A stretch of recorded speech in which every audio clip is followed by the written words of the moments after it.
चालू करो, थंबनेल लगाओ पहले।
आ रहे होंगे, हाँ आ रहे, सुनो तुम गए हैं शायद? नहीं, घर पे ही गए थे, कुछ कपड़े बदलने के लिए ही गए थे।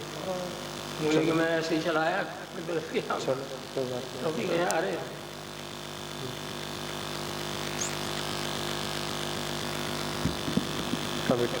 आचार्य भगवान कुंद देव द्वारा रचित पंचम काल के भव्य जीवों को ये सर्वोत्कृष्ट उपहार के रूप में इस समय शास्त्र समागम,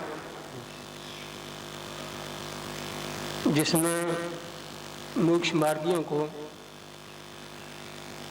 शुद्ध आत्मा दिखाया है, उनको उनका भगवान स्वरूप दिखाया है, और ऐसा कहकर के उन्होंने अनादि से जो अज्ञान की धारा एक बह रही थी, कर्मों की धारा बह रही थी, उसी अज्ञान और कर्मों की धारा में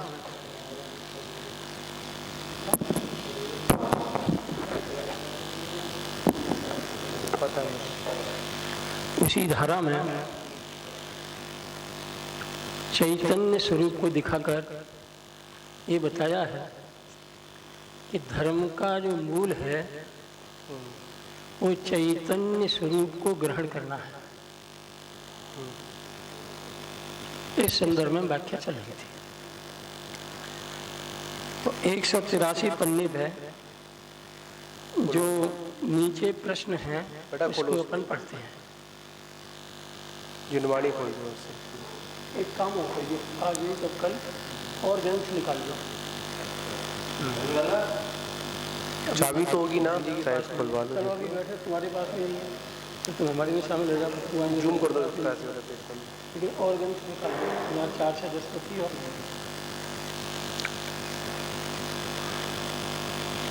तो यहाँ देखो उपयोग लक्षण,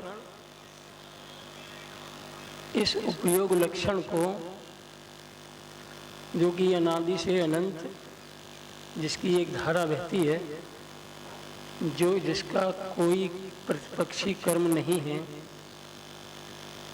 जीव का लक्षण है, उसी उपयोग लक्षण को लक्ष्य में लें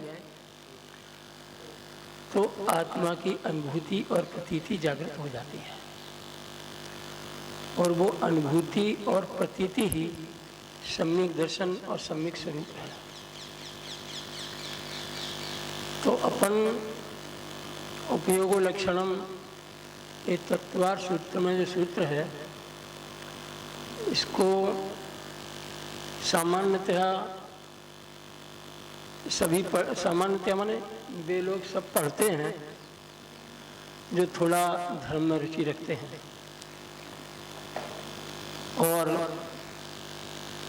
पर्युषण पर्व में तो तत्वार सूत्र पढ़ने की पद्धति मैं समझता हूँ शायद संपूर्ण भारतवर्ष में होगी, और कम से कम जो कभी नहीं पढ़ते वे भी 10 दिन तत्वार सूत्रों का सूत्र रूप से तो उसका पाठन कर ही लेते हैं, चाहे स्वयं पढ़कर या सुनकर। उसी में दूसरे अध्याय में जीव का लक्षण, उपयोग लक्षण लिखा है। तो सामान्यतः हम उपयोग लक्षण को ऐसे ही चलते फिरते शब्दों में सुन लेते हैं, स्वीकार कर लेते हैं, लेकिन जितने वजन दे करके इस लक्षण को ग्रहण करना है उतना वजन हमारे परिणति में नहीं आता। तो ये उपयोग लक्षण सुना और पढ़ा आया गया जैसा हो जाता है। हम अधिकांश ग्रंथों के अंदर देखा जाता है, एक काम कर देते हैं कि जो विषय वास्तविकता में चिंतनी करने योग्य होता है, जैसे विषय आता है कि मति ज्ञान का पढ़ लेते हैं, है ना। पर जहाँ पर आपने एक बात आई थी पूर्व में कि जहाँ पर इस उपयोग का कोई घातक कोई नहीं है, जो आत्मा का जो गुण है वो घातक, उस पर जोर ना देकर हम 5 जो भाव हैं आवरण करने वाले वो इसी का तो बात करते हैं। हाँ, मतलब ये सूत्र बहुत छोटा है देखा जाए, पर यथार्थ में इसकी महत्वता बहुत गहरी है, बहुत गहरी है। पर ये उपयोग ऐसी व्यवस्था है कि किसी भी स्थान पर हो ये उससे च्युत नहीं होता है जी। असल में इसी उपयोग लक्षण को जब अशुद्धने की दृष्टि से देखते हैं तो इसी का नाम मति ज्ञानोपयोग, सत ज्ञानोपयोग, अवधि ज्ञानोपयोग, कुमति ज्ञानोपयोग, कुसुप ज्ञानोपयोग, कुअवधि ज्ञानोपयोग, चक्षु दर्शनोपयोग, अचक्षु दर्शनोपयोग, अवधि दर्शनोपयोग, केवल दर्शनोपयोग। इनके ये जो उपाधियां इनके साथ में भी तो ये उपयोग ही तो है। बिल्कुल। यदि ये उपयोग ना हो तो उपाधि किसकी होगी? एक पंडित जी की बात और है कि जीव द्रव्य ही ऐसा एक द्रव्य है जो स्वयं और पर में परिणमन करता है। स्वयं और पर में परिणमन करता है। हाँ, पर में परिणमन करता है, पर का अवलंबन लेता है। हाँ, ठीक है। पर और जो द्रव्य है और जो तत्व है वो स्वतंत्र अपने में ही परिणमन करते हैं, वो कोई उस रूप होते भी नहीं है। इसमें एक बात और है महाराज जी, पुद्गल जो है, पुद्गल पर का अवलंबन नहीं लेता, जीव का अवलंबन नहीं लेता, क्योंकि इसमें ज्ञान दर्शन का अभाव है। परिणमन तो वो जीव के रागादि भावों का निमित्त पाकर के कर्म रूप, द्रव्य कर्म रूप परिणम जाता है, भाव कर्म रूप परिणम जाता है, विषय स्कंद रूप परिणमन जाता है, परंतु वो स्वयं, क्योंकि इसमें ज्ञान दर्शन का अभाव है, अवलंबन से नहीं परिणमता। वो कि जीव में मिथ्यात्व है तो मैं मिथ्यात्व रूप परिणमन करूं। परिणमन तो करता है, दर्शन मोहिनी की प्रकृति मिथ्यात्व नाम पाती है, ये तो बात पक्की है। परंतु उस दर्शन मोहिनी प्रकृति को जीव के मिथ्यात्व का अवलंबन नहीं है। क्यों? क्योंकि इसमें ज्ञान दर्शन का अभाव है। जो ज्ञान दर्शन वाली वस्तु है उसी पर ये आरोप सिद्ध होते हैं कि तूने अपराध किया तो अपराध का दंड भी तू ही भुगतेगा। समझदार व्यक्ति को ही दंडित किया जाता है। हाँ, ज्ञानी को ही दंडित ज्यादा किया जाता है। अज्ञानी तो एक छोटे में कह के छोड़ देते हैं, अरे वो तो अज्ञानी, उससे क्या मतलब है। अब देखो, किसी जीव ने नरक गति का बंध किया तो वहाँ उसे शरीर की रचना मिलेगी, वो नरक गति वाले परमाणुओं की मिल जाएगी।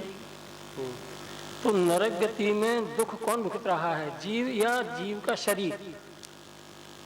जीव ही भुगत रहा है। उन परमाणुओं को शरीर रूप जो परमाणु हैं, जो नोकर्म रूप परमाणु हैं, उन परमाणुओं को चाहे पिघलाओ और चाहे ठंडक में डालो, चाहे खंबे से बांधो, कुछ भी उनमें फर्क नहीं है। उनका स्वभाव सुखी दुखी है तो केवल जीव।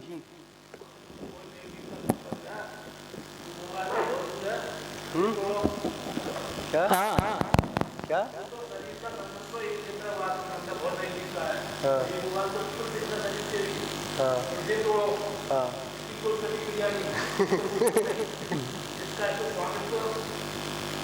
वही सुखी दुखी।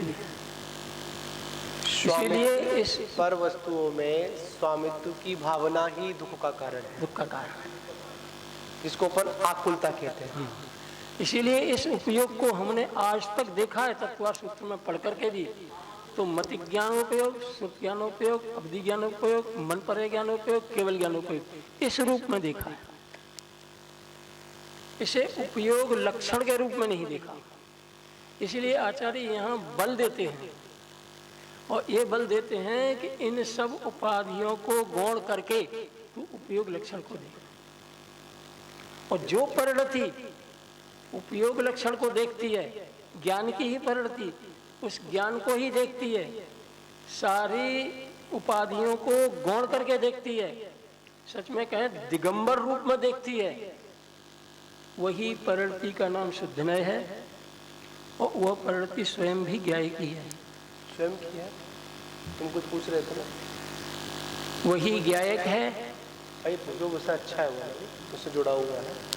वही ज्ञायक है, वही ज्ञेय है, वही परिणति है, वही द्रव्य है। लेकिन इस रूप में जब परिणति ने ज्ञायक को देखा, भेद करके कहेंगे, तो उसका नाम शुद्धनय हुआ। और जब शुद्धनय हुआ तो शुद्धनय में आत्मा का बल होता है, ज्ञायक का बल है। और ज्ञायक से तन में जो आत्मा है, इसीलिए वो आत्मा फिर जो है मोक्ष मार्गी हो जाती है, रत्न पुनः हो जाता है। बोलो। एक बात और चलती है महाराज जी, जैसे हम कई दिन से मैं समझता हूँ यहाँ जब से चर्चा चल रही है तब से ही वो चर्चा चलती है, तो कि चतुर्थ गुण स्थान में सम्यक्त्वाचरण, थोड़ी से हट करके लेता हूँ चर्चा, और ऊपर के गुण स्थानों में सम्यक्त्वाचरण, संयमाचरण, ये है क्या चीज है? सब सम्यक और संयम ये दोनों जीव के विशुद्धि परिणाम है। एक श्रद्धा गुण का निर्मल परिणाम, इसका नाम सम्यक दर्शन है। सम्यक भी उसी को कहते हैं।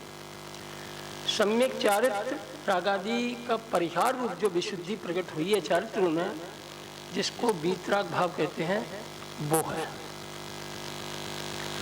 अब वो ना समझी कहाँ होती है, मैं उसको थोड़ा मैंने चिंतन किया कि ना समझी हो क्यों जाती है। कि कोई वर्ग तो जिसमें दो वर्ग हैं, एक मुनि वर्ग और एक विद्वान वर्ग, इनमें सामंजस्यता क्यों नहीं बैठती? कि कोई तो इस सम्यक्त को, जिसे संयमा संयम जो भाव है, उसको चारित्र के रूप में स्वीकार करते हैं। सो ये नहीं है। एक बात, जब परसों तरसों चर्चा चली थी तो इसका स्थान कहाँ है ये देखें कि समझे 18 जो भेद किए हैं क्षयोपशम भाव के, उस 18 भेदों में ज्ञान के 7, मति श्रुत अवधि कुमति कुश्रुत अवधि और मन पर्याय। दर्शन के 3, वीर गुण की पर्याय जो 5 प्रकार की होती है उसके 5, और एक क्षयोपशम सम्यक्त्व, और एक क्षयोपशम चारित्र, और एक संयमा संयम भाव। 18 हो गए। और संयमा संयम भाव क्षयोपशम सम्यक्त्व से, क्षयोपशम चारित्र से बिल्कुल अलग है। और चारित्र के मूल में 3 भेद, उपशम चारित्र, उपशम सम्यक दो, ये सम्यक्त को भी तीन भेद है, तीन ही भेद सम्यक्त के, तीन ही भेद चारित्र के। उपशम सम्यक उपशम चारित्र प्रथमोपशम सम्यक्त के काल में, क्षयोपशम सम्यक क्षयोपशम चारित्र चतुर्थ स्थान से लेकर के क्षयोपशम भाव जहां तक रहता है वहां तक, और छायिक सम्यक छायिक चारित्र। सो छायिक सम्यक तो चतुर्थ गुण स्थान में संभव, लेकिन छायिक चारित्र जो है 12वें गुण स्थान में जाओ, अंत में होना है। अब वो छायिक जो चारित्र है ना, जो वीतराग रूप चारित्र है, उसके भी फिर गुण स्थान के अनुसार से नाम अनेकों दिए। और एक तो असंयम, असंयम के साथ में रहने वाला चारित्र। वैसे असंयम कहते किसे हैं? असंयम और संयमासंयम ये दोनों ज्ञान गुण की पर्याय हैं महाराज जी, चारित्र की नहीं है। जहां में से चारित्र का परिणाम मानेंगे वहीं ये तनातनी खड़ी हो जाएगी। सत्यवाद है। हाँ, ये जो क्षयोपशम भाव जो संयमा संयम कहते हैं, ये संयम इसी के तीन भेद हैं, असंयम संयमा संयम दो भेद, फिर संयमा संयम के दो भेद, देश संयम और सकल संयम। छेड़ाला उठा के देख लो, जहां सकल संयम की बात कही है छेड़ाला में, शायद ये 6वीं ढाल में है।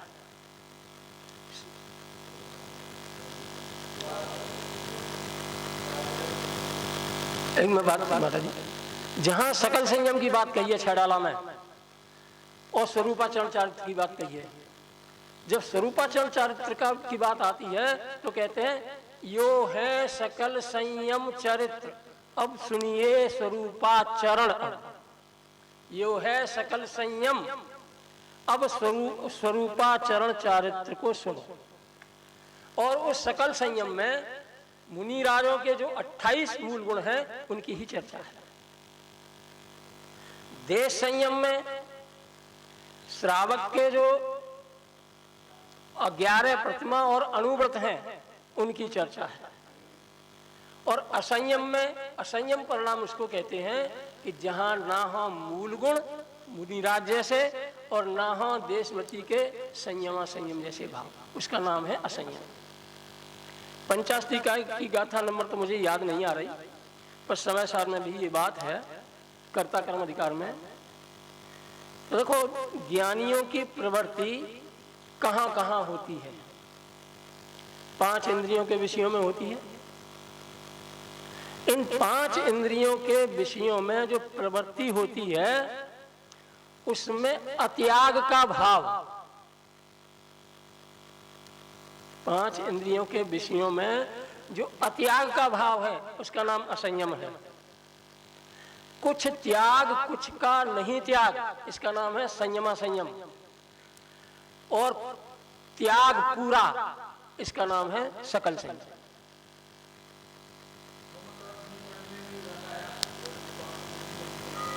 और देखो महाराज जी, मुनिराज भोजन करें, देशव्रती भोजन करें और अव्रती भोजन करे, चतुर्थ स्थान वाला वो भोजन करे तो वो असंयम, और इन देशव्रतियों का भोजन संयम असंयम, और मुनि राजों का भोजन संयम सकल संयम।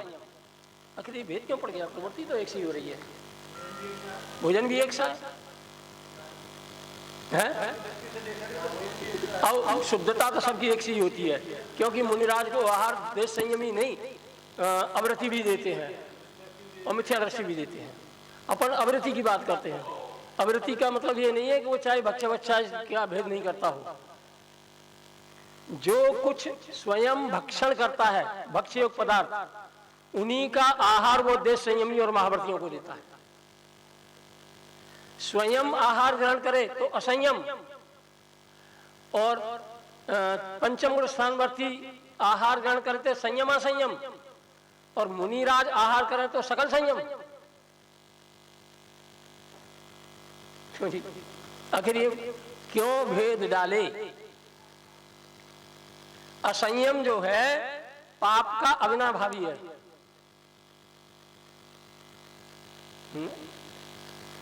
तो जहां चतुर्गुण स्थान में 5 इंद्रियों के विषयों में रंच मात्र भी ग्रहण वो त्याग का अभाव है, माने अत्याग भाव, और ये ज्ञान गुण की पर्याय में होता है, चारित्र में नहीं महाराज जी। वहां है असंयम, कुछ त्याग भाव कुछ अत्याग भाव, उसका नाम है देश संयम।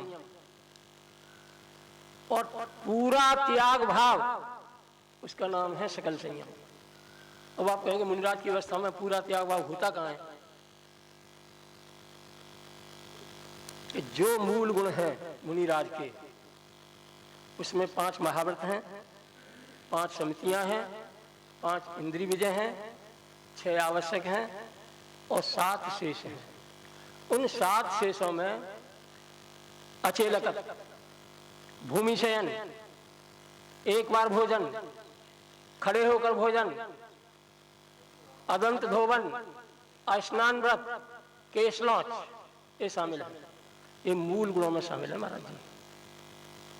तो जिस मुनि व्रत का मूल गुण ही ये है, तो उसमें पाप कैसे हो सकता है?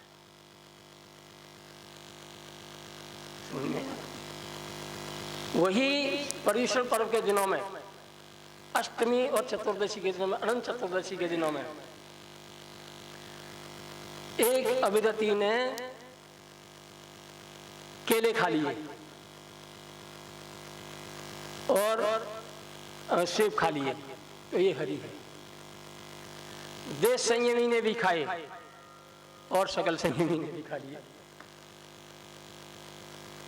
एक खाता है तो उसका पाप भाव, क्योंकि असंयम है, और एक खाता है तो देश संयम है, और मुनिराज खाते हैं तो सकल संयम है। आखिर प्रवृत्ति तो भक्ष्य पदार्थ में ही हुई है ना। केला सेब कोई ऐसा पदार्थ तो है नहीं कि जो अभक्ष्य है, कि मुनिराज के लिए तो भक्ष्य, देशव्रतियों के लिए भक्षाभक्ष और अवृत्ति के लिए अभक्ष्य, ऐसा तो नहीं है। तो फिर इसको पाप में क्यों? देशव्रती को आधा पाप, आधा पाप नहीं, पुण्य, पुण्य भी नहीं, आधा पाप, और सकल संयमी को बिल्कुल भी पाप नहीं। आखिर ये विधान क्यों ऐसे भेद डाले हैं कि ये पाप और नहीं होना, ये उससे क्या भक्षण किया है इससे संबंध नहीं है इसका। चतुर्थ गुण स्थान वर्ती ने चतुर्दशी के दिन पर्युषण पर्व में केले सेब खाए। क्यों खा लिए? कि उसका त्याग भाव नहीं है, इसलिए वो असंयम है।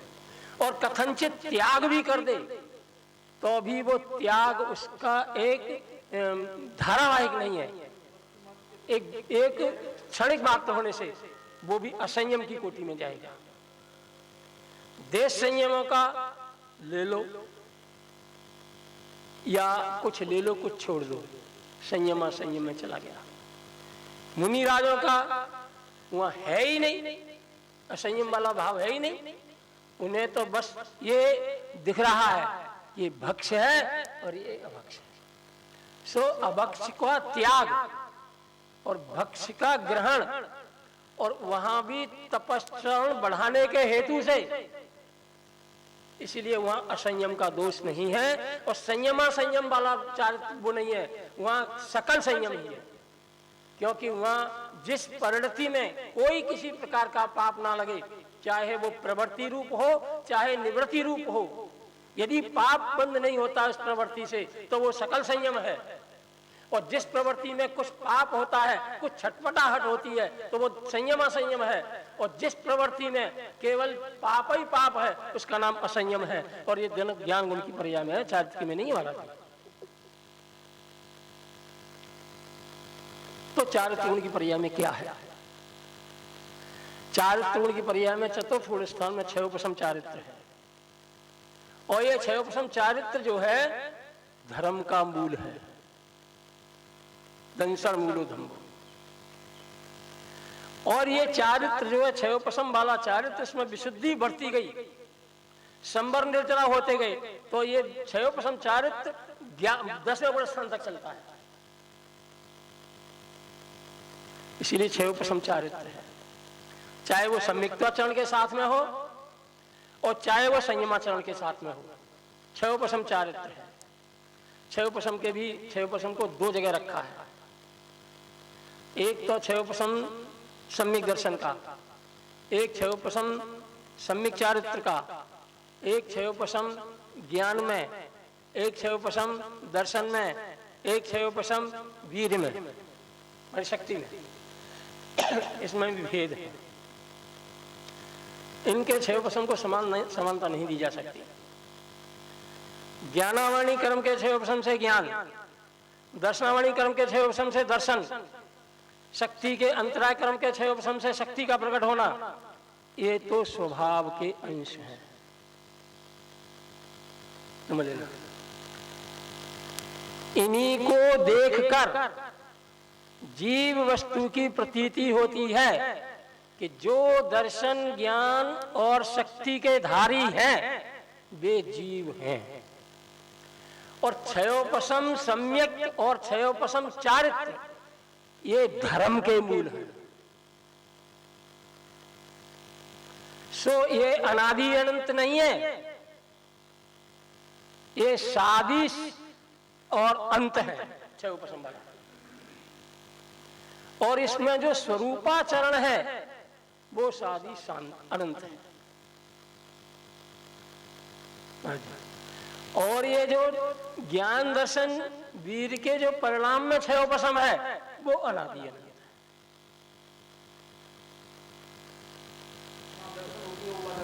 हाँ,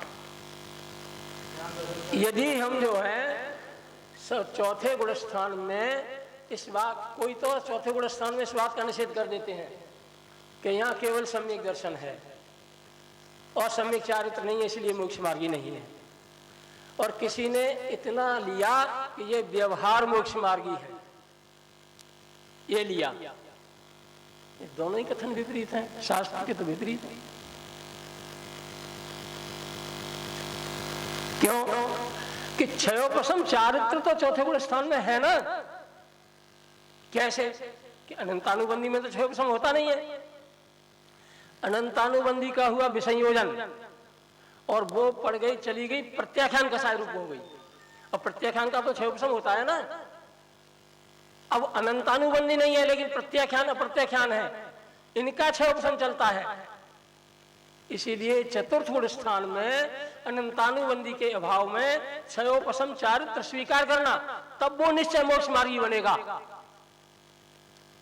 और यदि हम कहेंगे कि ये संयम नहीं है इसीलिए मोक्ष मार्गी नहीं है, तो संयम तो संयम मार्गणा का परिणाम है। असंयम और संयम और संयमासंयम ये तो मार्गणा के भेद है, सम्यक चारित्र के भेद नहीं। इसीलिए चतुर्थ गुण स्थान में क्षयोपशम चारित्र स्वीकार करें तो कोई कहीं दिक्कत नहीं आएगी। और उसे हम असंयम और संयम से देखेंगे तो फिर ये विरोध कभी मिटेगा भी नहीं। देखिए जब सिद्धांत क्षयोपशम भी मिल लेता है। इसमें एक बात आई थी कि थोड़ा मतलब इसमें गुण स्थान की बात आई इसमें अपन, तो इन गुण स्थानों के अंतर्गत अपन देखा जाए कि अपन नीचे के गुण स्थान की तो बात ही नहीं करेंगे, पहले दूसरे तीसरे की बात ही नहीं करेंगे। अपरम भाव, ठीक है ना। तो देखा जाए कि चतुर्थ गुण स्थान वृत्ति, पंचम गुण स्थान वृत्ति और छठम गुण स्थान वृत्ति और सप्तम गुण स्थान वृत्ति, इनको आचार्य भगवंत ने अपरम भाव में स्थित कहा। ठीक। और इनका अगर अपन विवेचन करें यथार्थ में तो अब इनको नय में घटित करें, गुण स्थानों को नय में घटित करें। चौथे गुण स्थान से लेकर सातवें गुण स्थान तक व्यवहार, व्यवहार जब भी होता तो अपरम भाव में होता है। महाराज जी सुनो उसको, ठीक। और उसके बाद में 8वें में 7वें के अंत से और 12वें के अंत तक निश्चय। दोबारा सुन में नहीं आई। 7वें के अंत मतलब 8वें का प्रारंभ, श्रेणी आउट बात चले यहाँ पर, और 12वें तक निश्चय। 13वें और 14वें में उनका फल। पहले में हाँ, व्यवहार निश्चय। हाँ हाँ, तो यही हम कहना नहीं, चाहते हैं। इसको भी अपन क्लियर कर मुख्य और गौणते से बराबर है। हाँ, ठीक है। नहीं, मान के तो नहीं बैठ रहे हैं। यहाँ पर एक बात है, यहाँ पर अभी माता जी बता रही थी, ज्ञानमती माता जी कल शिविर में एक विषय चल रहा था, समय सार पे चल रहा था, तो उन्होंने उसको सुना वहाँ पे, तो उसमें बड़ी बात आई, व्यवहार के बिना तीर्थ का नाश हो जाएगा, इसमें गाथा में भी और निश्चय के बिना तत्व का ज्ञान नहीं होगा। ये लिखा है, ये छंद में भी हम पढ़ते हैं, व्यवहार बिना हो तीर्थ नाश। हाँ, दोनों निश्चय बिना हो तत्व नाश का, तो व्यवहार बिना हो तीर्थ नाश, ये पढ़ते हैं। तो माता जी ने, अभी मैं भी सुन रहा था उसको, आप आए था, मैं चल रहा था उसका, तो बड़ी सुंदर बात उन्होंने कही कि चौथे गुण स्थान से लेकर 7वें गुण स्थान मतलब 6वें गुण स्थान तक जितनी भी क्रियाएं हैं सब श्रद्धान पूर्वक है। उन्होंने श्रद्धान पर जोर दिया। वहां पर उन्होंने चारित्र की अवस्था पर जोर नहीं दिया। उन्होंने ऐसा क्यों? चारित्र को उन्होंने मुख्य न लेकर चौथे गुण स्थानवर्ती, पंचम गुण स्थानवर्ती, छठम गुण स्थानवर्ती को भी उन्होंने श्रद्धान के अंदर महत्वता दी उन्होंने। तो फिर छठे गुण स्थान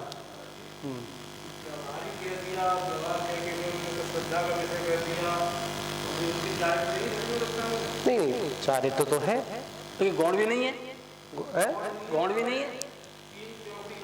हाँ नहीं, 3 चौकड़ी का अभाव है, हो सकता है मैंने उसको पूरा नहीं सुनू। यहाँ पर एक समझने वाली समझना अपने को। हाँ नहीं, वो तो 75% शुद्धि निकली, आगे की निकालनी है, मतलब प्रत्याख्यान अप्रत्याख्यान का शायद ही वो निकल मात। वहाँ पर एक संजन व्यवस्था है, मंदोदमा होता है। तो यहाँ पर एक बात है, जो आपने की चौथे गुण स्थान में आप वो चारित्र की बात आपने कही अभी, ठीक है ना, तो चारित्र की बात है, उसको अपन ठीक है, आपने कहा उस उपसमिक चारित्र आपने बोल दिया उसको, ठीक है, उपशम नहीं, 6 उपशम। हाँ, 6 उपसमिक आपने चारित्र को 6 उपसमिक चारित्र बोला, तो एक प्रश्न यहाँ उठता है, हाँ। चतुर्थ गुण स्थानवर्ती हाँ के बाद अगर 6 उपसम चारित्र मतलब 6 मतलब सम्यक्त की 3 अवस्था, उपसम, 6 उपसम और 6, हाँ, और ये ही चारित्र की। ठीक ठीक। अब यहाँ पर अब बात आई, अगर किसी चतुर्थ गुण स्थानवर्ती को चौथे गुण स्थानवर्ती में अगर किसी के पास छायिक चारित्र, अगर छायिक सम्यक दर्शन है, तो वहाँ कौन सा चारित्र होगा फिर? चारित्र तो 6 उपशम, कोई छायिक सम्यक दृष्टि चतुर्थ स्थान में है, हाँ, है ना, वो तीर्थंकर प्रकृति का भी बंद कर लेगा, चौथे गुण स्थानवर्ती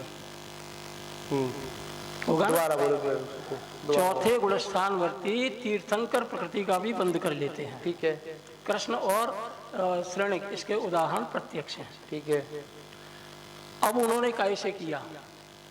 यदि हम उनके 6 उपशम चारित्र को ना देखें, नहीं, यहाँ पर आपने बात मैं यहाँ भी पूछना चाह रहा हूँ कि उपसम दर्शन, एक रुको थोड़ा उपयोग बनता है, सुनेंगे उसको, कि यहाँ पर बात है, किसी के पास उपसम सम्यक तो है, किसी के पास 6 उपसमिक सम्यक तो है, किसी के पास में छायिक सम्यक तो है, तो उपसम सम्यक के साथ में उपसम चारित्र, महाराज इसमें फर्क है, इसमें थोड़ा ये क्लियर इसमें फर्क है, दूर फर्क है। हाँ, यहाँ पर क्लियर करना पड़ेगा, वरना हम व्यक्ति यूँ समझेंगे, कोई अगर किसी के पास में छायिक सम्यक दृष्टि है, चतुर्गुण स्थान भी है, चारित्र वाला तो छायिक चारित्र हो जाएगा। हाँ महाराज उपशम सम्यक्त का ये 3 करण जो होते हैं, हाँ महाराज जी, नमस्ते, आज्ञा। उसमें जो 3 करण होते हैं। बंद करो बेटा। ओ हाँ जी, पहला अभी सुन लो, बता रही क्लियर कर दो। सुनिए सब लोग शांत हम रहें। कहना है अभी कर दे क्लियर। कि जो 3 करण होते हैं, अनुवृत्तिकरण के अंतिम चरण में उपसम सम्यक्त होता है और उसका काल अंतर्मुहूर्त है। तो अंतर्मुहूर्त उपसम सम्यक्त के काल में हम उसे चौथा गुणस्थान भी नहीं कहते और पहला गुणस्थान भी नहीं है, क्योंकि सम्यक्त में कोई गुणस्थान नहीं होता। जब वो सम्यक्त से च्युत होता है तब चौथा गुणस्थान बनता है। चारित्र की जहां तक बात है तो उसी काल में जो अनंतानुबंधी का विसंयोजन हुआ है, उस विसंयोजन से उस काल में नहीं, बाद के काल में, ये सम्यक्त उपसम का काल समाप्त हुआ, उस काल में वो 6 उपसम चारित्र में आता है। उस काल में ना उस सम्यक चारित्र के अंश को और ना सम्यक्त को हम कोई गुणस्थान नहीं कहेंगे। नहीं, इसमें अपन शुद्धि की, इसकी अपन शुद्धि की अवस्था में कहेंगे या उसको व्रत, क्या उसको निर्वृत्ति, उसको क्या आप चारित्र दे रहे हो, संज्ञा दे रहे हो उसको? देखो महाराज, पहले तो आपने ये परम भाव की जो बात कही थी, तो परम भाव सम्यक दर्शन नहीं है और परम भाव सम्यक चारित्र है। अपरम भाव ना ये अपरम ना परम, परम भाव है ज्ञायक भाव।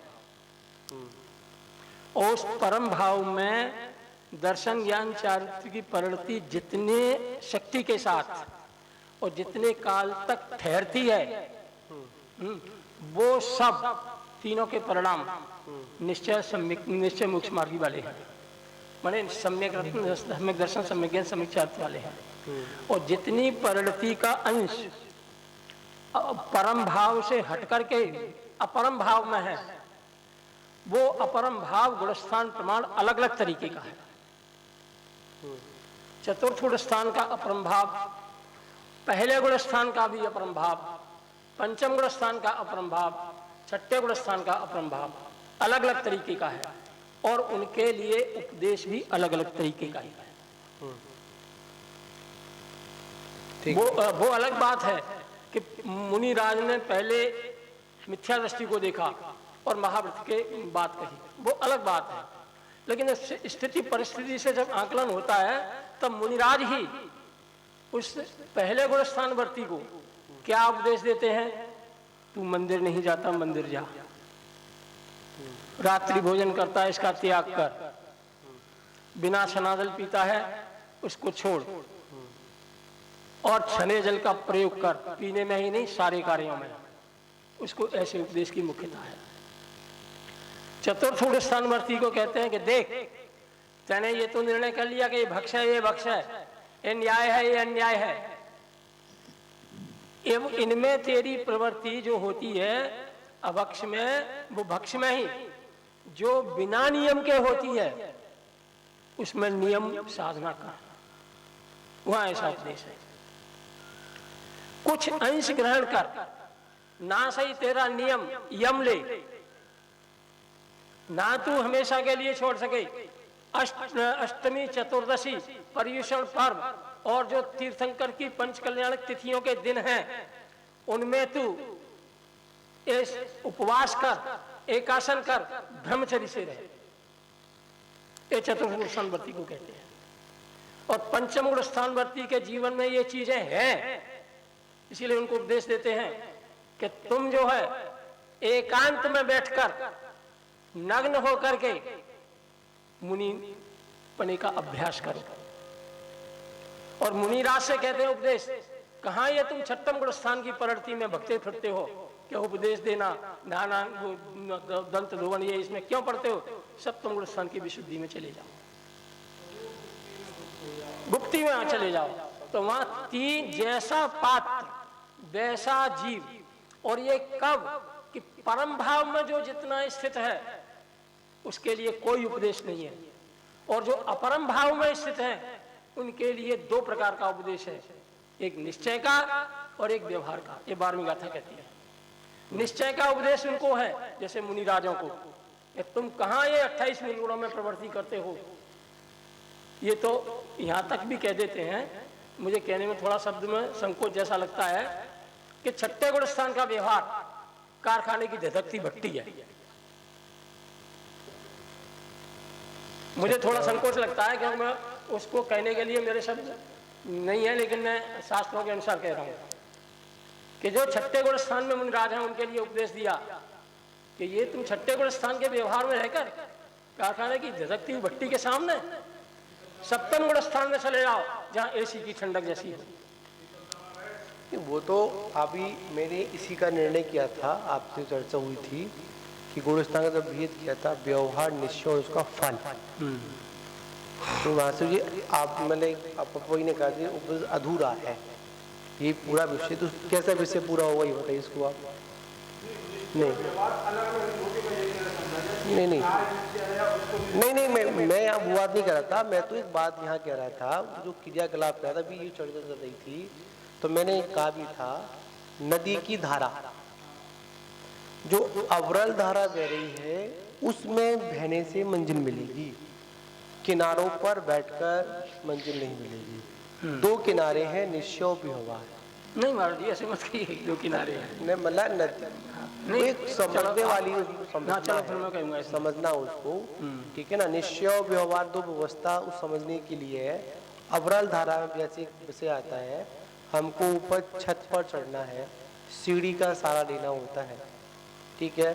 तो सीढ़ी को पकड़ने के लिए दो खंभे बीच में लगे होते हैं, एक इधर एक उधर।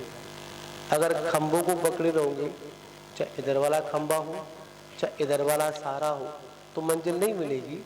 मंजिल कब मिलेगी? इन दोनों का सहारा लेते हुए आगे बढ़ते रहो। तो मैं अभी माता जी का भी उपदेश था उसमें आप भी बोल रहे थे, यथार्थ यही है। अगर हम एक को पकड़ कर बैठ गए, आजकल क्या होता है चाहे विद्वान मार्ग हो चाहे मुनि मार्ग हो, इसमें एक विषय आ जाता है, विषय आता है क्रिया को ही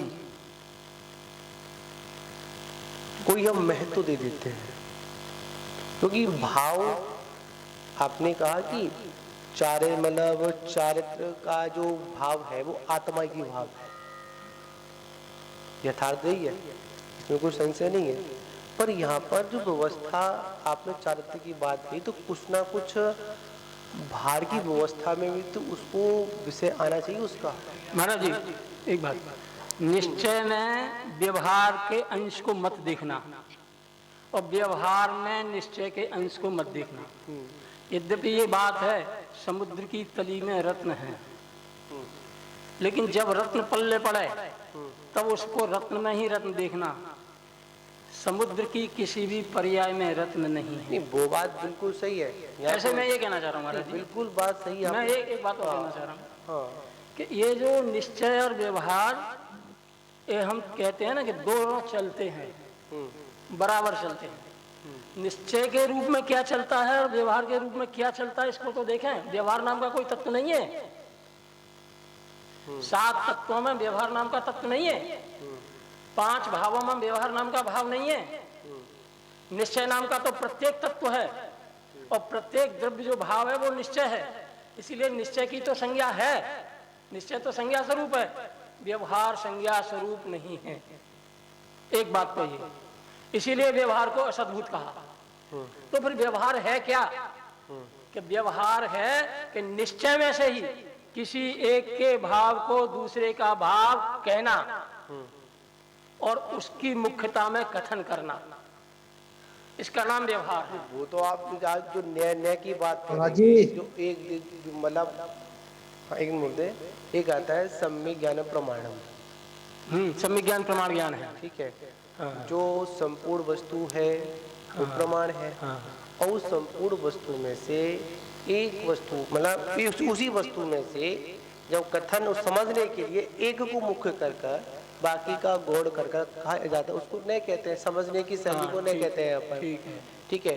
तो फिर अपन व्यवहार से भी तो अपन जिसको समझना चाहिए उसी को तो समझा जा रहा है। हाँ हाँ हाँ व्यवहार से क्या तो आरोप कर रहे हैं, लेकिन क्या उसी वस्तु पर है, एक और एप्पल कह रहे हैं, क्या तो एप्पल को ही रहे हैं, पर एक बार समझाना पड़ रहा है क्योंकि उसकी अवस्था ऐसी है तो डायरेक्ट 5 से याद नहीं कर सकता, इसलिए उसकी अवस्था में उसको कहना एक और एप्पल। लेकिन जब कोई इतना समझदार हो जाएगा तो उसको एक और एप्पल जिंदगी भर की बना देंगे। जिंदगी भर को पढ़ाएंगे। जब पहली की भूमिका है, जब उसका ए का ज्ञान करा रहे हैं तो एप्पल का बोध करा रहे हैं ना। उसका अभिप्राय का निकला। अरे महाराज जी, वो सत्स्वरूप है कि असत्स्वरूप है? सत्स्वरूप है। सत्य मानी नित्य है। हाँ। एक और एप्पल होता नहीं, एक और तो और भी चीजें होती हैं, लेकिन वहाँ जो सत्य वस्तु रखी है एक और एप्पल को दिखा है, वो वहाँ मौजूद है। ऐसे तो बहुत सारी चीजें होती हैं, लेकिन वहाँ बच्चों को जो किताब में छपा है एक और एप्पल, तो वो सत्य है, मन नित्य है। हमारे जी नोस्तु। सुनो, सभी लोग शांत रहेंगे। हाँ सुनाओ। बीच में खुद ही बोलेगा। इसमें कह रहे हैं तत्व विद्या, तत्व विद्या में कह रहे हैं संयम रहित सम्य दृष्टि, असंयम से सम्य दृष्टि, इस गुणस्थानवर्ती की दर्शन मोहनीय कर्म का अभाव हो जाने से यद्यपि सम्य दृष्टि हो जाते हैं, किंतु चारित्र मोह के उदयवश संयम अंगीकार नहीं कर पाते हैं। फिर भी दृष्टि में समीचीनता आ जाने के कारण सम्यक दृष्टि के सभी आवश्यक गुण उनमें प्रकट हो जाते हैं, यह कहा है।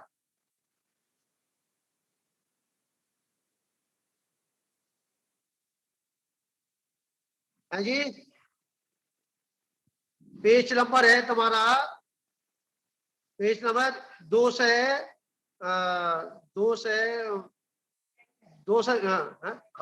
78। हाँ निकालिए।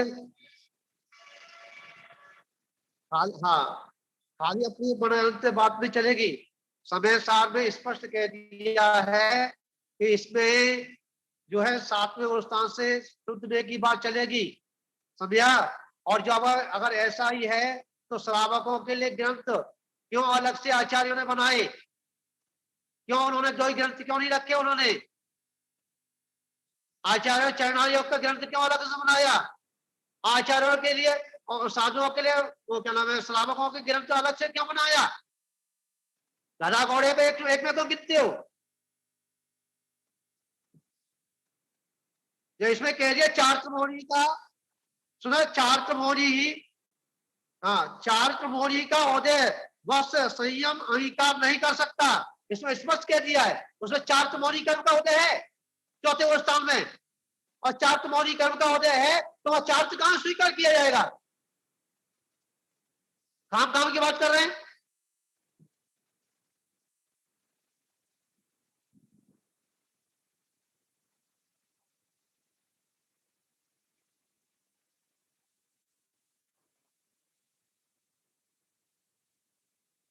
अरे पंडित जी, जो आप कह रहे हैं उतना वीतरागता का अंश है, और जितना कसाई का अंश है वो चारित्र नहीं है। आपने सुनो, एक बात सुनो, मैं क्या कह रहा हूँ, पहले सुनने की थोड़ी क्षमता रखो। जब मैं पूरी तुम्हारी बात सुनने आओ तुम भी सुनो। इसमें स्पष्ट कह दिया है चारित्र मोह के उदय बस, वहां चारित्र मोह का उदय है, इसलिए चारित्र को स्वीकार नहीं करता, इसलिए उसको सम्यक का चरण कहा गया है। ठीक है ना, हम कब कह रहे हैं यहाँ चारित्र मोह का उदय लिखा है। चारित्र मोह की प्रकृतियों का तो नाम गिनाया नहीं है कि प्रति समय सभी चारित्र मोह की प्रकृतियों का उदय रहता है। चारित्र मोह की 4 प्रकृति हैं, अनंतानुबंधी, प्रत्याख्यान, प्रत्याख्यान, संजुलन, और ये अलग अलग इनके गुणस्थानों के इनकी छपड़ा है। तब उसको प्रकृति को खोल करके भी तो देखें कि हम पंचम गुण स्थान में हैं, तो कितनी चारित्रों की प्रकृतियों का नाश है और कितने का सद्भाव है। इन्होंने तो कुछ नहीं लिखा, मौलवी रामी में लिखा है चरित्र मोह बस लेशन संयम लिखा है। इतना सही लिखा है उन्होंने, इतना कड़ा शब्द लिखा है। हाँ, अरे बात सुनो, वहाँ चारित्र के जो भेद हैं उन भेदों को भी तो देखो कि 10वें गुण स्थान में भी 6 उपसम चारित्र कहते हैं और 12वें गुण स्थान में वीतराग चारित्र कहते हैं। अब 6 उपसम उपसम ये सब कर्म के ही तो होते हैं। वस्तु के स्वरूप में, आत्मा के धर्म में आया, आत्मा के आश्रय से प्रकट हुई जो विशुद्धि है, उसमें कर्म का क्या अंश है, क्या कोई रोल है उसमें? जब अनंतानुबंधी का अभाव हो गया तो अभाव क्या रोल प्रकट करेगा? पंचमूल स्थान में अप्रत्यक्षानुमान कषाय का अभाव हो गया तो जो अभाव हो गया उसके अभाव में वीतरागता ही तो होगी। अब वहां जो दर्शन वो का उदय है वो प्रत्याख्यान और अप्रत्याख्यान और संयोजन का उदय है, इसीलिए उसमें पंचमूल स्थान बनता है।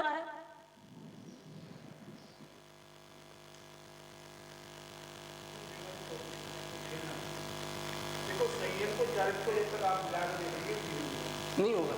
जो दो वर्ड है दोनों के अलग अलग पर्याय हैं, दोनों के अलग अलग व्यवस्था है।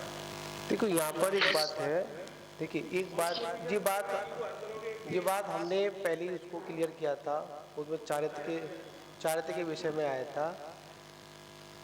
आचार्य अब कल भी चर्चा की थी कि कसायों का अभावी चारित्र है। हाँ ठीक, क्लियर है। इसमें एक आया था चारित्र की परिभाषा में आया था, तो उसमें स्पष्ट उन्होंने दिया था कि एक होता है सामयिक चारित्र की, मैं जैसे दिए 4 शब्द आए थे उसमें,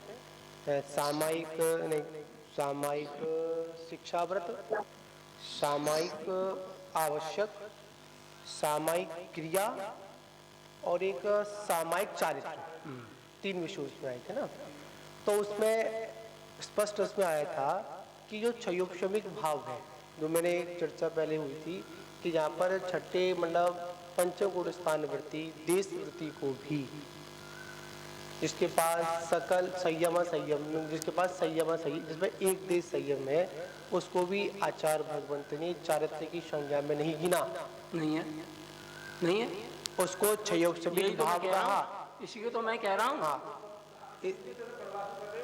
हाँ, ये जो कह रहे हैं आप, वही तो मैं कह रहा हूँ। ठीक है, उसको क्षयोपशमिक भाव पर ने कहा। पर आज क्या हो रहा है कि एक बात और एक तो पुस्तक थी निश्चय और व्यवहार वाली, वो मुझे आगरा में पढ़ने को मिली थी। मुझे बड़ा सुंदर एक विषय उसमें पढ़ने मिला। उन्होंने स्पष्ट, आचार्य ने किसी लिखी थी, वो शायद मेरू भूषण महाराज का संकलन था उसमें, तो उन्होंने स्पष्ट कहा कि ग्रस्त, जो ग्रस्त है श्रावक है। श्रावक क्यों है? श्रावक संज्ञा क्यों दी उसको? श्रावक क्यों कहा गया? कि वो ग्रस्त में रहकर मुनि बनने का अभ्यास करे। जैसे अभी अभी चर्चा की थी कि घर में रहकर मुनि बनने का अभ्यास किया जाता है। ठीक, अब जो सकल संयमी है, महाव्रती है, अब महाव्रतों को पालने में लगे रहे। ये तो व्रत आदि तुम अड़ु व्रत में ही तो पाल के आ रहे थे, पर अंतर इतना हुआ कि वहां पर एक देश था, यहाँ पर सर्वथा आपका हो गया। जैसे आपके कहा कि कारखाने की ढड़क मतलब भभट्टी यथार्थ है उस संसरी, तो उस आप छठे गुण स्थान में आ गए, तो इसका मतलब ये नहीं कि छठ में इसमें छठे में फंसे रहो। आप मुनि क्या श्रवण करे? श्रवण करे सिद्ध बनने का श्रवण करे। ठीक है, तो पहले भी हमने चर्चा की थी उसी प्रकार। अब यहाँ पर स्थान आता है पहला बार, जहाँ से जो विवाद चलता है, समझ में नहीं आता, जो समझाने का प्रयास करना है। जो चौथा गुण स्थान है, मानता है कि असंयमी अवस्था है, कोई संयम नहीं है, मात्र उसको भी जिनेंद्र के वचनों पर क्या है? श्रद्धान है, आज्ञा सम्य दर्शन मान लें अपन स्टार्टिंग का, उसको है। उस आज्ञा सम्य दर्शन के भेद में भेद करते चले जाना अपन, तो यथार्थ में वही वस्तु निकल के आएगी जो आचार्य कुंद स्वामी यहाँ पर हमको समझा रहे हैं। जिनेंद्र की आज्ञा मानते हैं कि देवशास्त्र गुरु की उन पर श्रद्धान करना समय दर्शन भी है, और उसके साथ एक आज्ञा और है कि अपने वस्तु तत्व पर श्रद्धान करना भी समय दर्शनी है। ये भी जिनेंद्र की आज्ञा है। बोले आज्ञा सम्यक्त में सम्यक्त के जो 10 भेद किए हैं, बिल्कुल, तो 10 का अंश तो शामिल है। हाँ, समय लगा हुआ है। ठीक है, तो यहाँ पर जो मेरी मान्यता है, मान्यता क्या है, मेरी चिंतन में आया, समझने वाली बात है कि क्यों ना हम जो स्वरूपाचरण शब्द आता है या फिर सम्यक्त्वाचरण आता है, इन दोनों शब्दों को एक समय के लिए साइड से रख दिया जाए। रख दिया। यहाँ पर चौथा गुण स्थान वृत्ति मानते हैं कि असंयम अवस्था है, फिर भी संयम पालने का अभ्यास करता है। मैंने एक बात और कही थी महाराज जी कि असंयम को इसमें समय सार की भाषा में क्या परिभाषित किया है। गाथा नंबर तो कर्ता कर्म अधिकार की है, शायद 90 और 100 के बीच में या 85-100 के बीच में मिलेगी गाथा। उन्होंने कहा अत्याग भाव, विषयों में अभिरमण का भाव, रमण करने का भाव, दूसरे शब्दों में अत्याग भाव। पंचाष्टिकाय में अत्याग भाव है और समय सार में अभिरमण भाव है, आरमण भाव। हाँ, ये भाव ही असंयम है। हाँ, अब दोबारा शब्द बोलो तो समझ नहीं। 5 इंद्रियों के विषयों में अभिरमण का भाव, हाँ, मतलब उसमें रमने का भाव, हाँ, रमण का भाव, ये असंयम है। बिल्कुल। और कुछ संयम कुछ असंयम, माने कुछ में रमण कुछ में त्याग, ऐसी मिश्र अवस्था, ठीक है, उसको देश संयम कहा। बिल्कुल। और पूरा अविरमण का त्याग, इसको सकल संयम कहा। बिल्कुल। और महाराज जी इन्होंने चर्चा की ना, आपने बिल्कुल सही बात की। यहाँ पर समझने वाली बात है, 2 शब्द है, संयम और चारित्र। हाँ, हम इन दोनों के अर्थ को हम क्या कर रहे हैं कि कभी कभी क्या गलती हो जाती है कि जो चारित्र शब्द है वो चारित्र को ऊपर नीचे की ओर लगा देते हैं कभी कभी, ठीक है। तो वहां पर हमको संयम लगा के चले यहाँ पर। नहीं महाराज जी, चारित्र को नीचे लगाना है, लेकिन संयम से अलग दूर रखना है। संयम असंयम से दूर रखना है, वहां रखा है।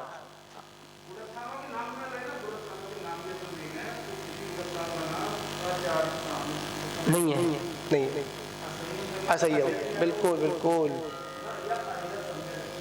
बिल्कुल।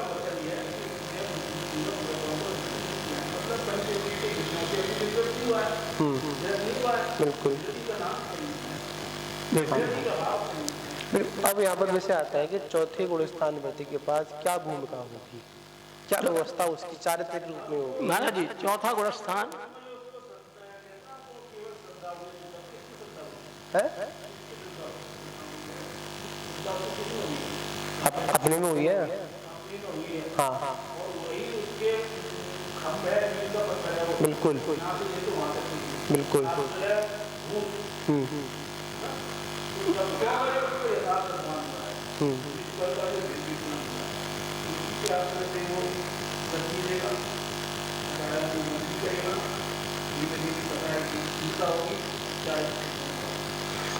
लोक व्यवहार और परमार्थ।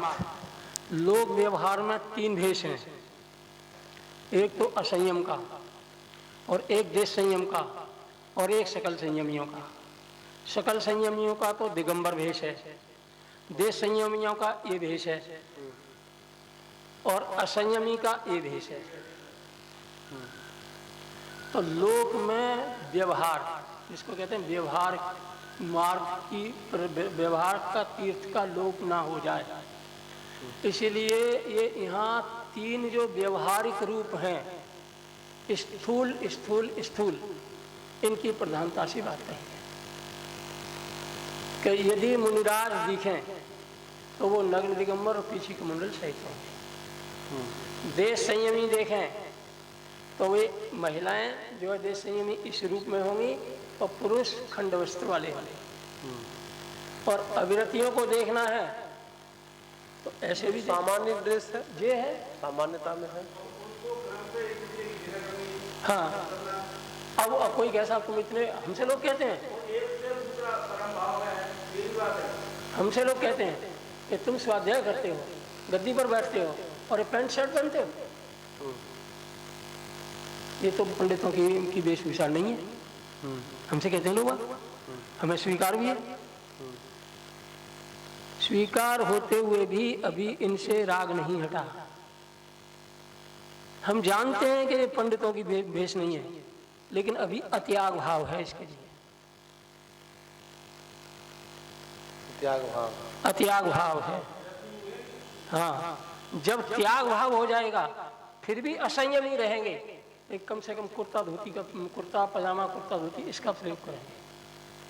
लेकिन अभी इसका चल रहा है, तो हम तो लोग हमें पंडित कहते हैं, प्रवचनकार कहते हैं हमें शर्म आती है, सच कह रहे हैं हम इस देश में आकर के आपके सामने बैठ जाएं और आप हमें पंडित जी कहो, हमें शर्म लगती है, हैं? छूट क्यों नहीं रहा है?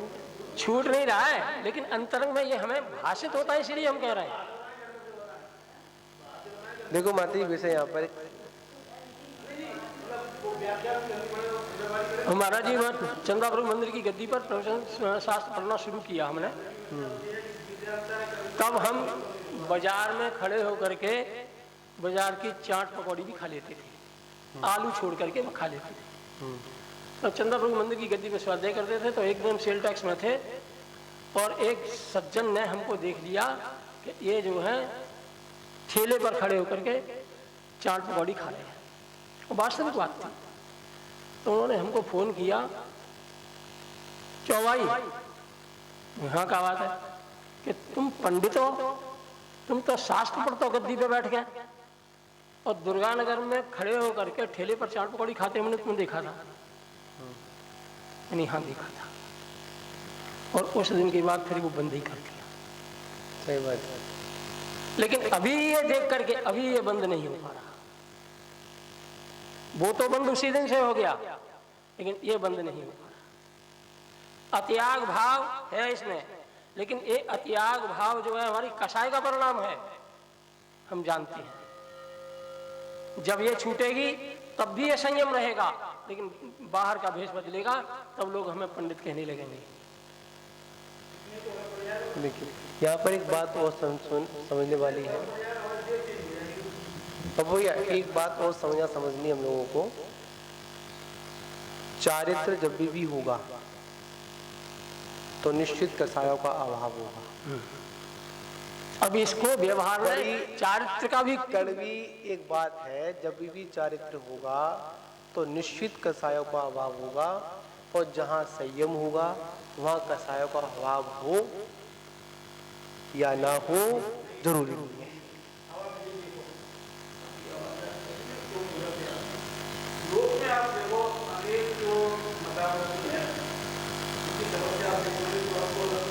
मुनियारों की तपस्या छोटी लगने लगेगी।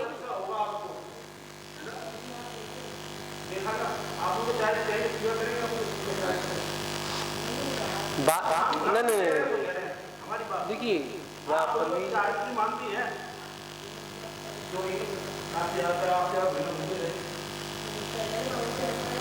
अरे वो तपस्या करते हैं और वो आग और लगा लेते हैं, बीच में बैठ जाते हैं।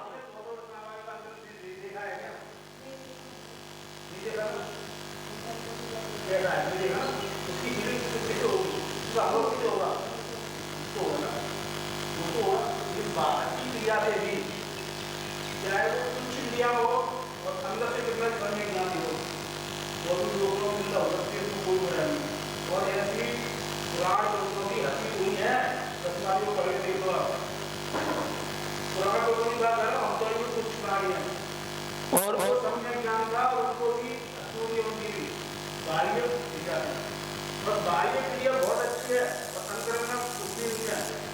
तो अभी उनकी प्रशंसा हो जाती है लोग में, आज भी शुक्र है दुनिया। लेकिन मोक्ष मार्ग में कार्यवाही क्या है? हम यहाँ लोगों की प्रशंसा बनने के लिए बैठे, तो हमारे पेट हुए।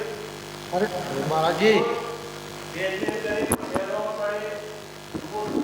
ये हमारा प्रयोजन है कि हमें अपनी विशुद्धि के बढ़ाते हुए मोक्ष मार्ग में चलना है, ये हमारा प्रयोजन है। तो बाहर की क्रियाओं से तप तपस्या देख के कुतप देख के, कुतप भी होते हैं, उनको देख के भी लोग प्रभावित हो जाते हैं। हाँ? जटा जाड़ी जूट बढ़ा लिया, मृगछाला पहने हैं, पहाड़ों पर रहते हैं, खड़े खड़े सोते हैं, हम उनको सम्मित चारित्र कहते हैं क्या? उनके पैर पड़ जाएं क्या? उनका चारित्र देख के, उनकी तपस्या देख के बता। जब तक अंदर में वह तत्व विद्यमान नहीं है जिसको हमें पूज्य कहा है, रत्नत्र, उसका एक अंश भी तो दिखे, चाहे सम्य दर्शन दिखे, सम्य ज्ञान दिखे, सम्य चार दिखे, कुछ तो दिखे, वह पूज्य है। बाह्य तपस्या पूज्य नहीं है, मूल में तो वही है। नागा बाबा भी नग्न रहते हैं, दिखते नहीं है। कुंभ के बाद कहाँ रहते हैं 11 साल? 11 साल नहीं दिखते वो, और पहाड़ों की कंदराओं में रहते हैं आज भी। तो क्या करें हम उनको? नमोस्तु करें? रुमाल लें उनको? नहीं मान सकते। महाराज जी, हाँ नहीं जी, मान सकते उनको गुरु। गुरु हमारे वही हैं जो बाहर से दिगंबर हो, अंदर से निर्ग्रंथ भी हो। हमारे नमोस्तु तो बोलिए। पहली बात तो ये, हमने जिस समाज में जन्म लिया है, ठीक है, और उस समाज के जो गुरु हैं उनके लिए वो सब व्यक्ति हैं। ये श्रद्धा का केंद्र है। आप जैन हैं, जान का मतलब ये नहीं है कि हम दूसरे के ऊपर चिता अर्पण करें, ठीक है। हम जैन हैं तो हमारे दिगंबर जैन हैं, वो ही हमारे गुरु हैं। और जो हिंदू समाज के जो नागा बाबा हैं, नहीं, तो उनके लिए वो गुरु हैं, ठीक है। अब सम्यक तो और क्या कहते हैं मिथ्यात का गई, इसमें लगाने से नहीं, क्योंकि ये वैसे ही जो है अनर्गल की बातें बाहर जो चल रही हैं, आज जो समाजवाद का जो झगड़ा चल रहा है, इस पे ऑनलाइन नहीं बोले तो अच्छा रहेगा। क्योंकि हम दूसरे के, हमारे जैन सिद्धांत में क्या कहा है कि हमें किसी की भी आलोचना नहीं करनी, हमें अपना लोटा छानना है, हमें अपनी चर्चा करनी है, ठीक है। तो हम जीवित रहेंगे। अगर हमने दूसरे की तरफ उंगली करके देखी, समझाया, तो हम भी डूबेंगे और दूसरा भी डूब जाएगा। पहली बात तो। अब यहाँ जो अभी जो बात चल रही है, मैं आपसे पूछना चाह रहा हूँ महाराज जी, ये बताइए चरण को क्या कहते हैं? चरण का मतलब निकाल, चरण क्या है? चरण किसका मतलब? चरण का मतलब बड़ा आत्मा चरण। आप किस मतलब बोल रहे हैं आप? जी कह रहा हूँ, जैसे प्रवृत्ति कर सम्यकता रहा। चरण, हाँ सुनो, सम्यकता चरण, चारित्रा चरण, ठीक है, स्वरूपा चरण, ये चरण का मतलब क्या है? अच्छा, मैं आपसे एक बात पूछूंगा, आप ये बताइए कि आप यहाँ पर सम्यक्त्वा चरण कह रहे हैं, तो सम्यक्त और चरण से मतलब क्या आपके निकालेंगे? संधि सम्यक्त प्लस हाँ चरण, इसमें आप क्या हाँ निकालेंगे? हाँ, मैं बताओ। ये निकालूंगा। हाँ बताओ। तो श्रावक की सत्क्रिया है, जो सम्यक्त पूर्वक उसकी क्रियाएं हो रही है, ठीक है, उसको सम्यक्त चरण कहते हैं। चलिए एक सुनो सुनो सुनो सुनो, एक वैसे आपसे मैं कहूंगा, आपसे कहूंगा आचार्य, अगर आप यहाँ पे चरणानों की आप बात कर रहे हैं, तो श्रावक संज्ञा कहाँ से प्रारंभ होती है? है जी, श्रावक संज्ञा कहाँ से प्रारंभ होगी? तो श्रावक व्यवहार से अपन निश्चय से, है? व्यवहार से निश्चय से। नहीं, व्यवहार निश्चय से नहीं। यहाँ ये बताओ कि श्रावक कब कहेंगे? आचार मत जब जो पाक्षिक श्रावक का विषय है, जिसके पास जो पंचम गुण स्थान वृत्ति को आचार्यों ने श्रावक संज्ञा दिया है, और ये, श्रावकाचार के अनुसार। हाँ उससे पूर्व की व्यवस्था में उसको लोक व्यवहार में उसको श्रावक कह देते हैं, हाँ, लोक ठीक व्यवहार में है, कहते हैं। तो यथार्थ लोग में वहां से क्योंकि इसको, उसके पास हाँ महालक्षण जो जाति का जो गुण है, जैन कुल में जन्म लिया है, जिनेन्द्र की संसंदधि में आया है, गुरु भक्ति की परंपरा में लगा हुआ है, इसलिए इसको श्रावक कह देते हैं। पर यथार्थ में श्रावक कौन है? जो व्रती है, हाँ, ठीक है ना। अब ठीक है, यहाँ पर बात यहाँ पर है, यहाँ पर जो चौथे गुण स्थान की बात बार बार निकल के आती है, वहां पर एक ही विषमवाद पैदा होता है। नहीं एक निकल तरफ के जो आते हैं सुनो ना, महाराज आप जी, सुनो ना, एक तरफ विषय आता है स्वरूपाचरण, एक तरफ सम्यक्तोचरण आता है। अब यहाँ पर बीच में लकीर खींच दो आप, जैसे ज्ञानावर्णी कर्म, दर्शनावर्णी कर्म, आप दो सब्जेक्ट लिख दो इसमें, मतलब सम्यक्त्वाचरण और स्वरूपाचरण चारित्र जोड़ में जोड़ दो, बीच में लाइन खींच दो। मुख्यता किसकी है? जीव की, नहीं, मुख्य मतलब यहाँ पर मुख्यता जीव पर, चारित्र किसका गुण है? चार गुण आत्मा का है, आत्मा का है ना। तो यहाँ पर यही बात की जा रही है, समझने वाली बात है, चाहे आप उसको किसी रूप में अंगीकार करें, समझने नमूना समझना है। यहाँ पर ये बात है कि यहाँ पर हम लोगों को पहले ही हमने इस क्लियर कर दिया था कि मानते हैं कि उसका श्रद्धान हुआ, ठीक है, जीव तत्व का श्रद्धान हुआ या देवसास गुरु का श्रद्धान हुआ, किसी का भी श्रद्धान हुआ, उस श्रद्धान की प्राप्ति उसके अंदर चल रही है, तभी तो आगे बढ़ेगा वो बोलेगा ही। तो उसी का नाम तो चाहे आप स्वरूप चरण कह दो, चाहे उसको समय चरण कह दो, बात तो वही है ना यहाँ महाराज जी पर। देखो, ऐसा नहीं कह दो, ऐसा नहीं, जो आचार पूर्व आचार आचार की बात कर रहे हैं हम यहाँ पर, आचार की बात कर रहे हैं। आचार उसमें अमृत सिंह सूरी महाराज ने स्पष्ट चतुर्गुण स्थान में गौण अवस्था में शुद्ध, मतलब क्या था उसमें, शुद्ध मतलब शुद्ध उपयोग बता दिया उन्होंने वहां पर। सदुपयोग क्यों कह दिया? हाँ, क्यों कह दिया? हाँ, सदुपयोग क्यों कह दिया? क्यों कह दिया? जिस समय चौथा गोस्थान है, जिस समय जो अपने क्या कहते हैं सम्यक मिथ्या से और उससे जो है लब्धियां जो पार करके और अपने कर्ण लब्धि प्रवेश किया है, उस समय जो सिद्धों जो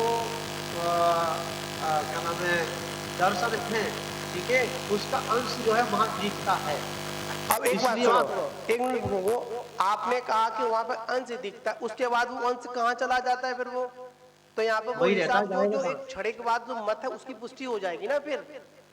नहीं अब जाएगा आया कहीं? कहाँ से वो? आया कहाँ? अंदर से आया और कहाँ से आया? तो अरे एक बात सुनो, एक बात यहाँ कही जाती है, लहर कहाँ से उठी? लहर समुद्र से उठी ना, हाँ, और कहाँ पे चली गई? समुद्र में चली गई ना। तो मैं आपसे पूछूंगा कि जब मानते हैं कि लहर उठी, चारित्र की लहर ऊपर के गुणस्थान में उठी, तो उठी कहाँ से थी? उस समुद्र से उठी थी ना, आत्मा से उठी थी ना, ठीक है। जब एक बात सुनो, यहाँ पर एक मानते हैं मुख्यता की अपेक्षा से, चारित्र की श्रद्धान गुण की अपेक्षा से उसको चतुर्गुस्थान को मुख्य दिया गया है। पर आपसे पूछूंगा, जब मिथ्या दृष्टि अवस्था में भी उसके पास मिथ्या ज्ञान था, मिथ्या दर्शन था, तो मिथ्या चारित्र भी तो उसके पास था ना? था कौन जी? कौन का नहीं था ना? तो एक बात सुनो, जब मिथ्या चारित्र वहां था उसमें, अब हुआ क्या? यहाँ पर समझने वाली बात है, एक व्यक्ति खड़ा हुआ है रेलवे स्टेशन पर, उसका मुख है कानपुर की ओर, पूछ रहा है कि मुझे आगरा जाना है, चला जाएगा? डायरेक्शन बदलना ना खाली, बस चीज वही है पंडित जी, श्रद्धा वही है, ज्ञान वही है, चारित्र वही है, पर बदला क्या? ओनली डायरेक्शन, दिशा बदल गई। वही सम्यक दर्शन, सम्यक ज्ञान, वही चारित्र परिणत हो गया। हाँ, सब हो जाएंगे, अपने हो जाएंगे, सीधी सब हो जाएगा। तो यहाँ पर यही बात है, मानते हैं कि बाहरी उसमें आचार्य भगवान स्पष्ट कह रहे हैं अव्रत सम्यक दृष्टि, वहां पर ये नहीं कहा जा रहा है कि उसके पास चारित्र है। हाँ, उसके पास जो अंतरंगा जो चारित्र का विषय है, जो चारित्र भाव है, वो तो है, वो कहाँ खत्म हो जाएगा? अब उसके अंदर यही भाव है, जैसे हम भगवान के मंदिर भगवान में श्रद्धान है, अब समझने वाली बात है, भगवान पर श्रद्धान है, ठीक, तो चलकर आ रहे हो ना, तो ये भी एक चारित्र है, बिना चले नहीं पहुंचोगे वहां पर, उस अपेक्षा से वो भी चारित्र है। तो आपको अपने तत्व के प्रति श्रद्धान हो गया, आपने जान लिया कि ये पर है, ये सो है, अब उसकी प्राप्ति का जो अंतरंग में जो भाव चल रहा है, उसी का नाम चारित्र है। अभी वो चारित्र रूप में प्रकट नहीं हो पा रहा है, भाव तो है। अब एक बात सुनो, हम लोग यहाँ पर बैठे हुए हैं, बिल्कुल भाव करनी पड़ेगी, तो पंडित जी की बात, आप यहाँ बैठे हुए हैं, हम यहाँ बैठे हुए हैं, ठीक है, आपकी अवस्था में देखा जाए आपका लक्ष्य क्या था? वही था, मेरा लक्ष्य भी वही है, आचार्य जी का लक्ष्य भी वही है, पर विशुद्धि बढ़ गई, संयोग बन गया, हम तो ऊपर बैठ गए, लक्ष्य में कोई बाधा नहीं है। लक्ष्य तो प्रथम दिन से हमारा वही था कि हमको अपने शुद्ध आत्मा को प्रकट करना है, भाव वही था।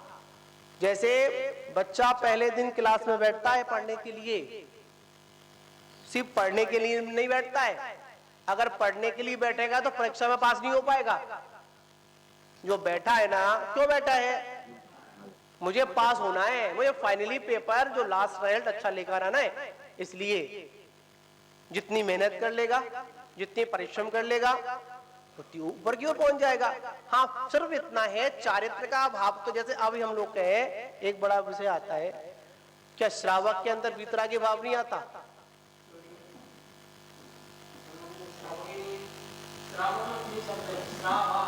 बिल्कुल बिल्कुल, हाँ हाँ हाँ हाँ हाँ। तो यहाँ पर पंडित जी बात है, बड़ा महाजी बोलते हैं, वीतरागी भगवान को देखकर अगर वीतरागता के भाव नहीं आ पाए तो तुम्हें दर्शन नहीं किया।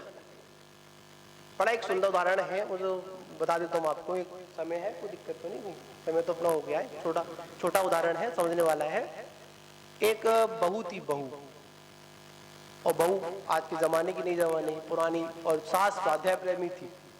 तरक दोनों की बहू और में जो संवाद हुआ, बड़ा मार्मिक संवाद है। मैंने बहू ने, सास ने कहा चल बेटी उठ, मंदिर चलते हैं। बहू का प्रश्न था मंदिर क्यों जाए? कोई तू चल चल दी। तो जैसे ही गेट पर प्रवेश किया, सिंह द्वार पर सिंह दिखाई दिए। बहू ने कहा ये माँ जी तुम मुझे कहां जंगल में लेकर आ गई? क्यों? यहां तो शेर बैठा हुआ है। भाव कहां आया था? अंदर में था ना, शेर तो नहीं था वहां पर, बनावटी व्यवस्था थी ना, स्टेचू था। शेर का बान हुआ, कोई बात नहीं, ये तो नकली शेर है, चलिए शेर थोड़ी है। अब अंदर ले गई तो वहां जैसी पिक्चर थी, वहां पर एक गौशाला, मतलब गाय, वो अपनी चांदनपुर वाली गाय, मतलब वो ऊपर नहीं, वो ऊपर दूध झर रहा है, महावीर जी का सीन था, स्टेचू था बना हुआ। उसको माँ तुमने पहले क्यों नहीं बताया? उन्हें क्या हो गया, घर से लोटा लेकर आ जाती, ये तो गौशाला यहाँ से दूध भी ले जाती मैं। भाव आया दूध लेने का, आया। उसके बाद फिर वो मैंने स्थान में भगवान की वेदी के सामने खड़ी हुई। अब उस सास ने कहा बेटी देख, जब उस शेर के स्टेचू को देखकर तेरे को जंगल का भाव आया, शेर का भाव हुआ नहीं हुआ?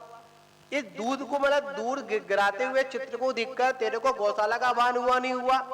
हुआ ना, कोई बात नहीं। उसी प्रकार वीतराग अवस्था को देखकर, वीतराग अवस्था को प्राप्त करने का भाव तो कर। क्यों भाव नहीं आ रहा है तेरे अंदर?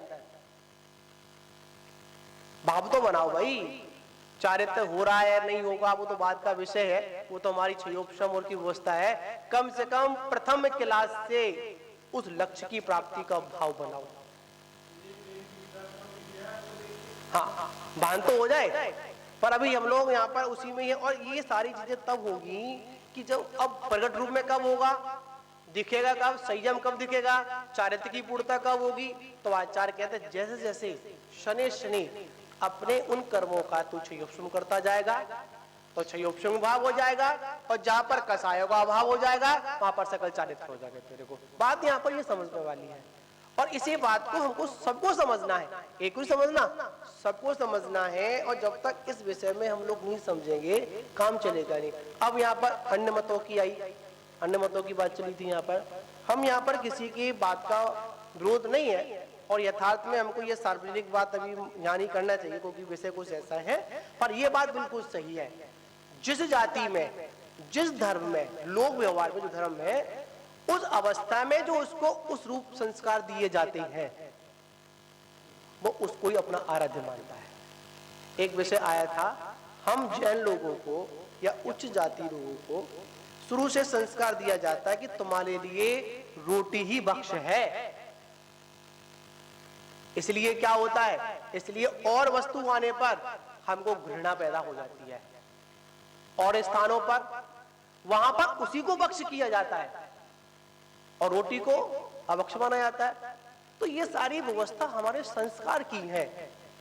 जैसा जिस जाति में, जिस अवस्था में हमको जो संस्कार दिया जाएगा हम वो मान लेंगे, मानते हैं, और अनादिकाल से माने हम लोगों ने।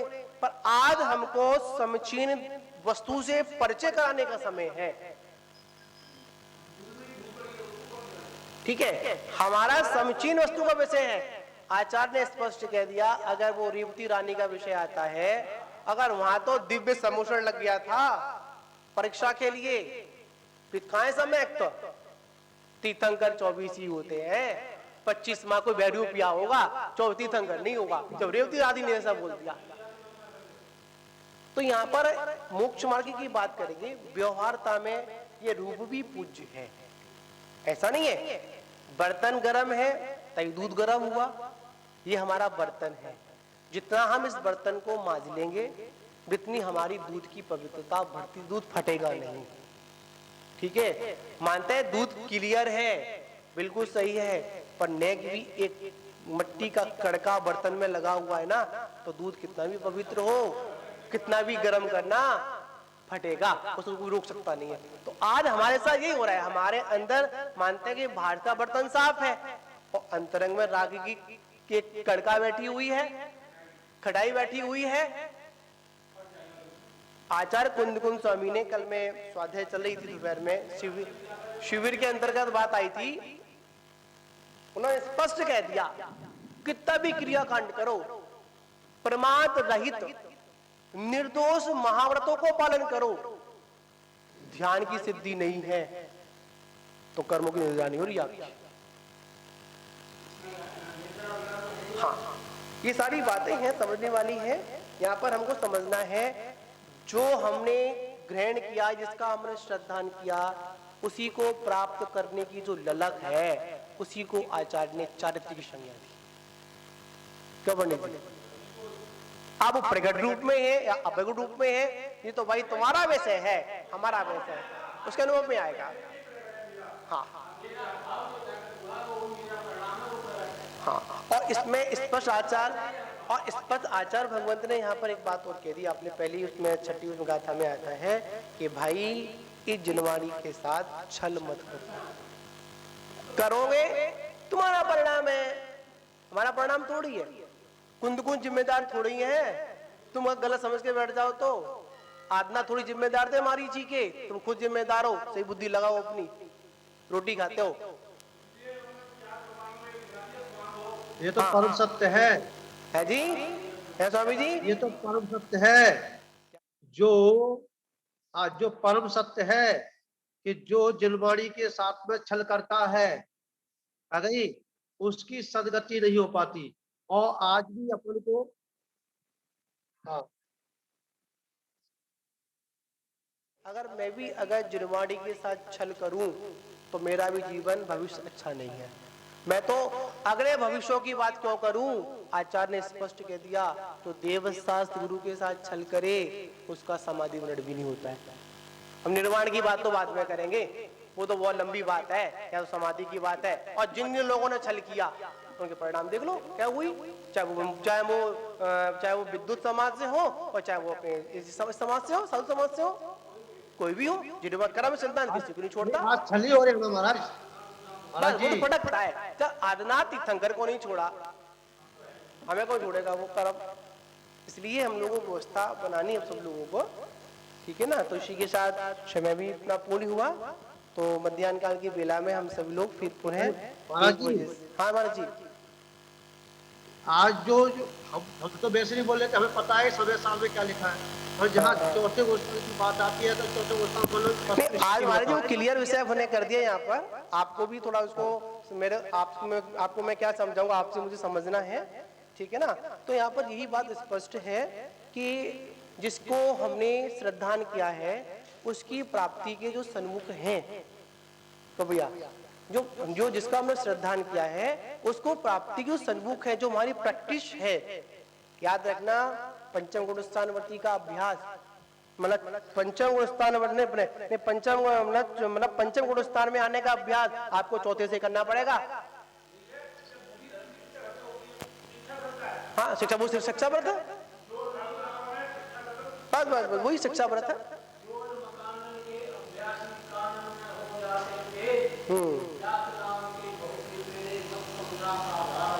बिल्कुल सही बात है यहाँ पर, ठीक है। तो विराम करते दोपहर की बेला में सभी लोग फिर उपस्थित होंगे। बोलिए महावीर भगवान की।